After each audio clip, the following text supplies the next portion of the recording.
السلام علیکم فیاض. وعلیکم السلام. میں نے آپ سے پوچھنا تھا زندگی میں دل کی خوشی اور تسلی کے لیے اور زندگی میں کامیابی حاصل کرنے کے لیے آپ کوئی گائیڈنس دے سکتے ہیں؟ دل کی خوشی کے لیے اللہ تعالیٰ کہتا ہے اللہ بذکر اللہ تطمئن القلوب، کہ اللہ تعالیٰ کا ذکر جو ہے، اس کی عبادت جو ہے، اس کو یاد رکھنا جو ہے، اس کے حکموں پہ چلنا جو ہے، وہ تمہارے دل کو اطمینان بخشے گا. یہ اللہ تعالیٰ کا دعویٰ ہے.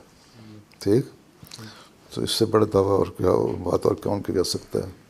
ٹھیک ہے، اس لیے اللہ تعالیٰ کو یہ سمجھو کہ تم ایک اللہ خدا ہے، اور وہ خدا جو ہے وہ ساری طاقتوں کا مالک ہے. ٹھیک ہے، اور اگر بعض چیزیں میری نہیں بھی ہوتی تو وہ اس کی اللہ تعالیٰ کو پتہ ہے کہ شاید نہیں ہو سکتی میرے لیے یا اچھی نہیں ہے میرے لیے، لیکن مجھے کوئی شکوہ نہیں. جیسے مثلاً حضرت علی کے بارے میں مشہور ہے کہ وہ کہتے ہیں میں نے اپنے خدا کو اپنے ارادوں کے ٹوٹنے سے پہچانا. جب میں نے کوئی پلان کیا، وہ پلان کو میں پورا نہیں کر سکا، تو مجھے پتہ لگ گیا کہ خدا اس پلان کو نہیں پورا ہونا چاہیے سکتا. مجھے خدا کی ذات یہ نہیں ہوا کہ خدا کے مایوس ہو گیا، اس طرح ایتھیسٹ کہتے ہیں. حضرت علی کہتے ہیں میں نے خدا کو پہچان لیا اس سے کہ اس کی مدد کے بغیر نہیں میں گزارا کر سکتا. تو نمازیں، دعائیں، اللہ سے تعلق، اور اس بات پہ راضی ہونا کہ وہ ہر چیز پہ قادر ہے، وہ سب طاقتوں کا مالک ہے، اور وہ مجھے ہر وقت میرے ہر کام کو دیکھنے والا ہے. تو جب اللہ تعالیٰ یاد رہے تو یہی عموماً لوگ کہتے ہیں کہ پھر دل کو اطمینان قلب نصیب ہوتا ہے. ٹھیک ہے نا. لیکن ایک چیز ایک بنا لینا اپنے دماغ میں، ایک تصویر، ایک تصور قائم کر لینا، اور ایک ٹارگٹ بنا لینا، اور سمجھو کہ اگر یہ میں نے اچیو نہ کیا تو پتہ نہیں اللہ تعالیٰ بھی ہے کہ نہیں، اس پہ شک کرنے لگ جانا، یا اپنے ایمان پہ شک کرنے لگ جانا. یہ چیز غلط ہے.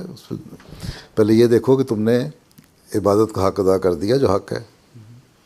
اللہ تعالیٰ یہ کہتا ہے نا کہ میری عبادت کرو اور مجھ پہ ایمان کو مکمل کرو، پھر میں دعائیں تمہاری سنتا ہوں. اللہ تعالیٰ نے یہ نہیں کہا کہ یوں کھڑے ہو کے تمہارے سے عام طور پہ تو 5 نمازیں فرض ہیں تو 3 نمازیں پڑھو اور 2 ویسے غائب کر جاؤ کہ جی ہمارا کالج تھا، ہماری یونیورسٹی تھی، ہمارا فلاں دوست آ گیا تھا، اور اس کے بعد کہتے رات کو میں نے نفل پڑھے تھے، میں نے بڑی دعا کی، اللہ تعالیٰ نے قبول نہیں کی. یہ نہیں. اللہ کہتا ہے جو میرے فرض ہیں پورے کرو، پہلے میرے پہ جو ایمان ہے وہ پورا کرو. ایمان کیا ہے؟ کہ ایک اللہ ہے، ایک رسول ہے، کتاب ہے، اللہ سب طاقتوں کا مالک ہے، اور اللہ کے علاوہ کوئی چیز نہیں جس کے جانب میں جانا ہے، چاہے وہ مانے یا نہ مانے، میں نے اسی کے پاس جانا ہے. اس کے بعد پھر میرے سے دعائیں کرو تو میں قبول کرتا ہوں. لیکن اس میں بھی ایک وقت لگ جاتا ہے بعض دفعہ.